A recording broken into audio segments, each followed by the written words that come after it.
प्रतिपक्ष तेजस्वी यादव बार बार सीएम नीतीश कुमार के स्वास्थ्य और जेडीयू के अस्तित्व को लेकर सवाल खड़े कर रहे हैं।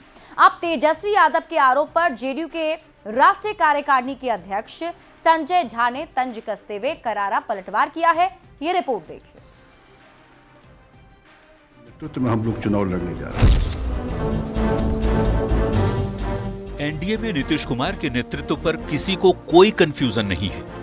ये दावा है जेडीयू के राष्ट्रीय कार्यकारिणी के अध्यक्ष संजय झा का। संजय झा कहते हैं कि तेजस्वी यादव जेडीयू की चिंता छोड़ अपनी पार्टी की चिंता करें। कुछ बोलना है, दिखता आजकल ज्यादा चिंता जेडीयू को उनको हो गया, देख रहा हूं। अपना पार्टी का चिंता करें। नीतीश कुमार की बनाई हुई पार्टी है और बिहार में इतना बड़ा बदलाव नीतीश कुमार जी उसी कुशासन के खिलाफ चुनाव लड़े, उसी कुशासन को खत्म किया और तब जाकर के इतना बड़ा बदलाव बिहार में लाए। ध्यान रखना चाहिए और उन्हीं के नेतृत्व में हम लोग चुनाव लड़ने जा रहे हैं। संजय झा का बयान सामने आते ही सियासत भी तेज हो गई। विरोधी एनडीए पर सीएम नीतीश कुमार को अंधेरे में रखने का आरोप लगा रहे हैं।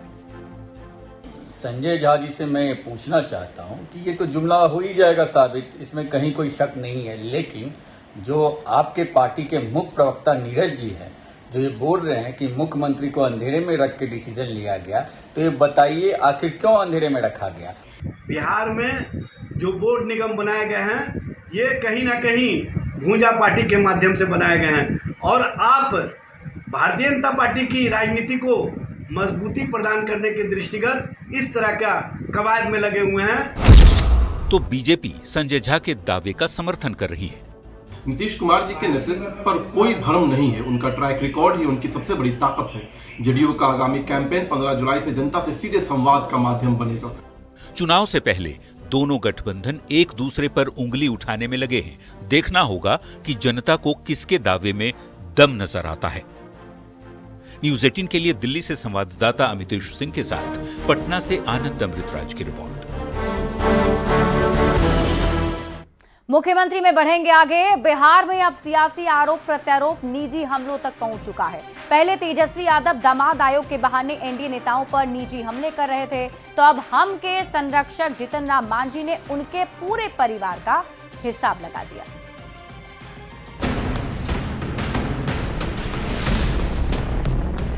बिहार की पॉलिटिक्स परिवार में उलझी हुई है। लालू का परिवार, मांझी का परिवार, चौधरी का परिवार, तेजस्वी यादव दामाद आयोग का नाम लेकर एनडीए पर हमलावर हैं। तेजस्वी के निशाने पर एनडीए के कई नेता थे। इनमें से एक हम के संरक्षक जीतन राम मांझी भी हैं। तेजस्वी के हमले का पलटवार मांझी ने तंज के जरिए दिया। मांझी ने एक पोस्ट में लिखा, भाई को तो पहले ही घर से बाहर निकाल दिया है, अब बहन और बहनोई को बाहर करने के लिए दामाद का मुद्दा उठाया जा रहा है, ताकि भविष्य में गब्बर सिंह यदि बेटी दामाद को कहीं सेट करने की बात कहें तो यह कहकर मना कर दिया जाए कि हमने तो खुद ही दामाद का मुद्दा उठाकर सरकार को घेरा था, इसलिए बेटी दामाद को किसी भी कीमत पर एडजस्ट नहीं किया जाएगा। जो घर परिवार का नहीं वह किसी का नहीं। लालू परिवार, खासकर तेजस्वी यादव पर मांझी के इस व्यक्तिगत हमले से बिहार की सियासत गर्मा गई है।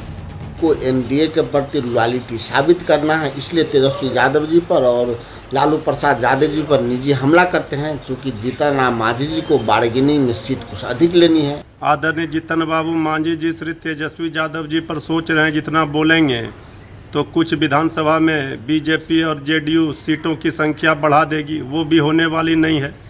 पहले अपने बीजेपी जेडीयू से लड़ें। तेजस्वी यादव आप किसी के ऊपर निजी हमला करेंगे तो यह राजनीति में बर्दाश्त नहीं किया जाएगा, क्योंकि जिस प्रकार से परिवारवाद की राजनीति की प्रकाष्ठा राष्ट्रीय जनता दल और राजद परिवार कर रहा है वह राजनीति में अद्वितीय है। तो मांझी जी ने जो आरोप लगाए हैं निश्चित रूप से सही है और राजद पूरी तरह से खानदानी पार्टी बनकर रह गई, जिस तरह से कांग्रेस कार्यकर्ताओं के लिए उसमें जगह नहीं है।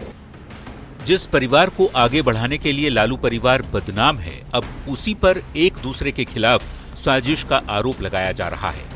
चुनाव से पहले व्यक्तिगत हमलों और बयानों के शोर के बीच बिहार की सियासत परिवार की सीमा में सिमटती जा रही है। पटना से संवाददाता संजय कुमार के साथ ब्यूरो रिपोर्ट, न्यूज़ 18।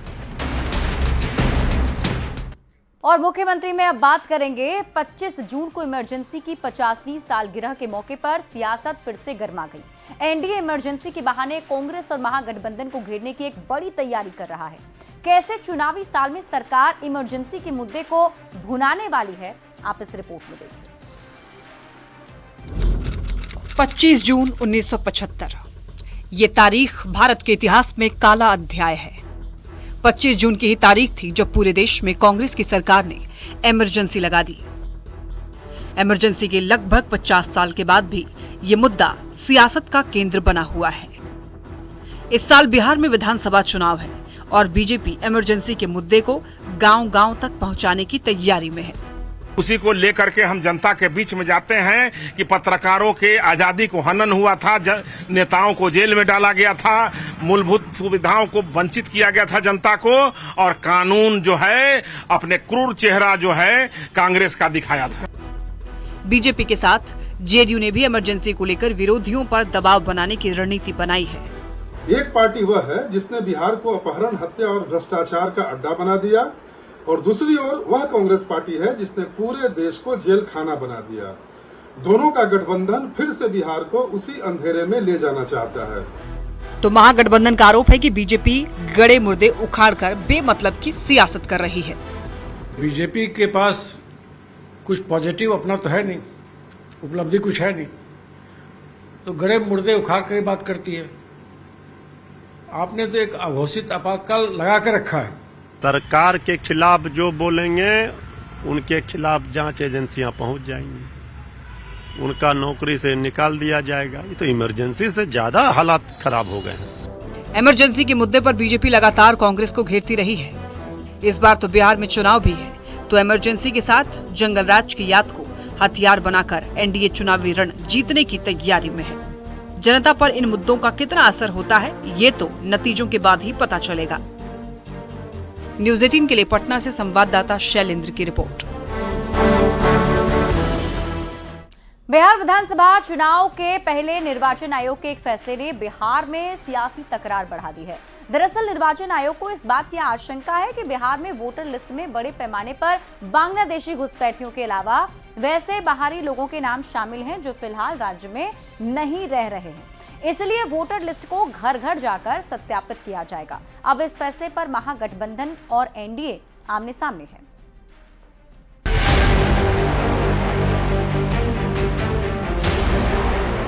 चुनाव नजदीक आता जा रहा है और तकरार बढ़ती जा रही है। एनडीए और महागठबंधन आमने सामने है।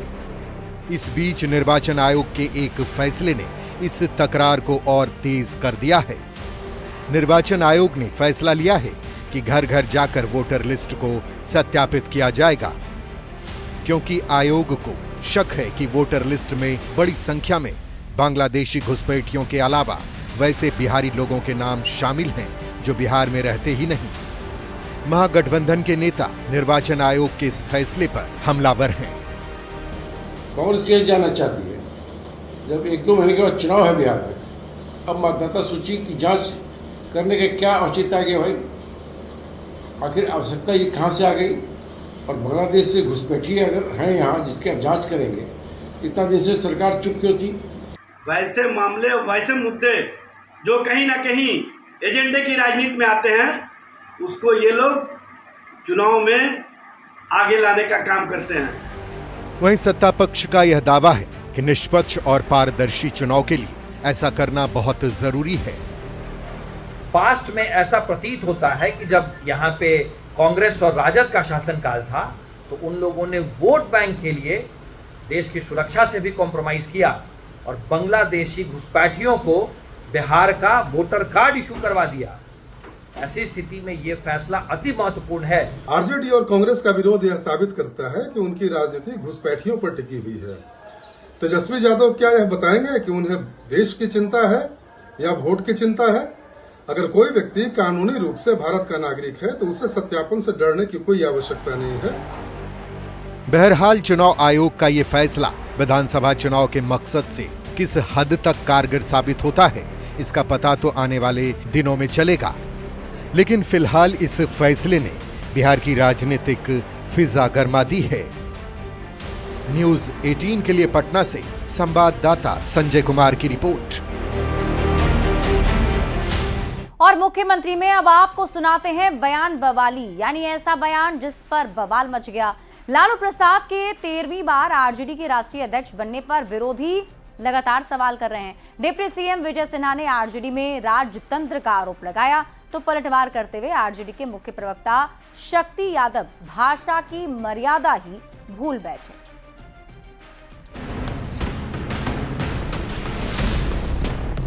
आरजेडी का कल्चर बिहार को बर्बाद कर देगा, ये आरोप लगाया है बिहार के डिप्टी सीएम विजय सिन्हा ने। उन्होंने कहा कि राष्ट्रीय जनता दल न सुधरा है और न ही सुधरेगा। दरअसल राष्ट्रीय जनता दल ने 13वीं बार लगातार लालू प्रसाद को अपना राष्ट्रीय अध्यक्ष चुना, जिस पर विजय सिन्हा ने राजतंत्र का आरोप लगाया। ये लोकतंत्र का उनका पार्टी नहीं, राजतंत्र परिवार तंत्र है। जमींदारी की भाव से वो राजनीति करते हैं। डिप्टी सीएम के आरोपों पर पलटवार करते हुए राष्ट्रीय जनता दल के मुख्य प्रवक्ता शक्ति यादव कुछ ऐसा बोल बैठे जिसने भाषा की गरिमा तार तार कर दी। और बात आदरणीय लालू प्रसाद जी कर रही है। भारतीय जनता पार्टी एगो राष्ट्रीय अध्यक्ष नहीं खोज पाया, नड्डा से भारतीय जनता पार्टी का गड्ढा खोदवा रहा है और सवाल उठा रहे हैं। राष्ट्रीय जनता दल के राष्ट्रीय अध्यक्ष आदरणीय लालू प्रसाद जी एक विचारधारा है, व्यक्ति सिर्फ नहीं, एक इंस्टीट्यूशन है। इसी कॉलेज से पढ़ करके आपको पछवाड़ा भेज रहा है, पीछे ढकेल दे रहा है। आप ही का दलवा में हमारा ही सर गया है, तो आप तो भारतीय जनता पार्टी के लिए कोड़ हैं। शक्ति यादव की पार्टी से निकले एक और नेता श्याम रजक, जो अब जेडीयू में हैं, उन्होंने इस मामले पर क्या कहा, ये सुनिए। फर्जी मतदाता उनका मेंबरशिप फर्जी है। हम जानते हैं, हम तो उनके साथ रहे, काम किए, हम जानते हैं। जो उन्होंने इतने बड़े संख्या बता रहे हैं, जरा उनका हिसाब लेकर के देखिए।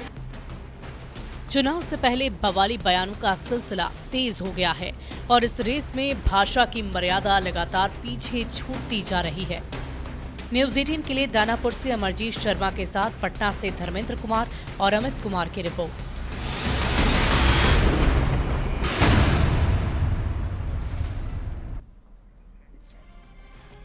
और मुख्यमंत्री में वक्त है एक रोचक चुनावी जानकारी की। क्या आप जानते हैं कि अपनी संसद सदस्यता खोने वाला देश का पहला सांसद कौन था? तो जवाब है लालू प्रसाद यादव। भारतीय संसदीय इतिहास में सांसद के तौर पर सदस्यता खोने के मामले में लालू प्रसाद सबसे आगे हैं। ये घटना 2013 की है। 2009 के संसदीय चुनाव में उन्होंने सारण सीट का प्रतिनिधित्व किया था और अपने कार्यकाल के अंतिम वर्ष में उन्हें चारा घोटाले में केंद्रीय जांच ब्यूरो की विशेष अदालत की ओर से दोषी ठहराया गया। तब नए नियम के अनुसार वे लोकसभा से अपनी सदस्यता खोने वाले देश के पहले सांसद बन गए। उस समय नए संसदीय नियम के तहत जो भ्रष्टाचार और आपराधिक दोषी पाए गए सांसदों को तुरंत सदस्यता से हटाने का प्रावधान था। लालू प्रसाद देश के पहले ऐसे सांसद बने जिन्हें इस नियम के तहत संसद सदस्यता से वंचित किया गया और इससे पहले सांसदों को दोषी पाए जाने पर सदस्यता खोने में लंबा समय लग जाता था। लेकिन इस नए नियम ने सख्ती दिखाई और ये मामला राजनीतिक और कानूनी इतिहास में एक मील का पत्थर माना जाता है, क्योंकि इससे भ्रष्टाचार के खिलाफ सख्ती बढ़ाई गई है। और चलिए तेज रफ्तार में देख लेते हैं चुनाव से जुड़ी 25 खबरें। चुनाव 25।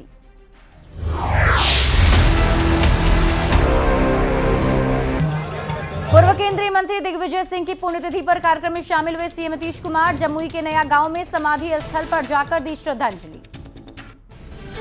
जेडीयू सांसद संजय झा का तेजस्वी यादव पर जोरदार हमला, कहा अपनी पार्टी की चिंता करें तेजस्वी, एनडीए में कोई भ्रम की स्थिति नहीं, नीतीश कुमार के नेतृत्व में ही लड़ेंगे चुनाव। वीआईपी नेता मुकेश सहनी का यू टर्न, 60 सीट और डिप्टी सीएम के पद की मांग पर लिया यू टर्न। सीएम फेस पर भी बदले मुकेश सहनी के सुर, कहा समय आने पर सब पता चल जाएगा। बांकीपुर विधायक नितिन नवीन ने पटना के गौरिया मठ के पास सड़क का किया शिलान्यास। मंत्री ने कहा मीठापुर में 3 योजना से लोगों को होगा फायदा।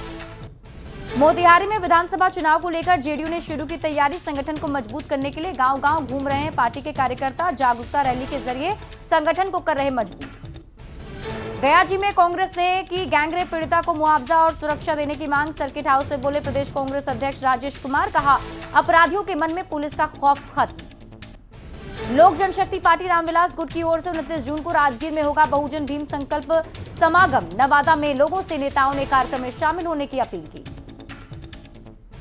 पटना में पूर्व मंत्री मुरारी प्रसाद गौतम के घर चोरी की वारदात। कूलर, पंखा, टोटी के साथ कई सामान की चोरी। पीड़ित पूर्व मंत्री ने सचिवालय थाने में दर्ज कराई प्राथमिकी। पटना में एनडीए नेताओं ने एक बार फिर लालू प्रसाद पर बोला जोरदार हमला। फुलवारीशरीफ के कुर्थौल में जेडीयू नेता श्याम रजक ने लालू प्रसाद पर साधा निशाना। कहा फर्जी वोटर के सहारे लालू प्रसाद बनते हैं अध्यक्ष। तेजस्वी यादव को लेकर केंद्रीय मंत्री जितन राम मांझी का सोशल मीडिया साइट एक्स पर पोस्ट लिखा, भाई को पहले घर से निकाला, अब बहन बहनोई को बाहर निकालने की तैयारी। जो घर परिवार का नहीं वो किसी का नहीं।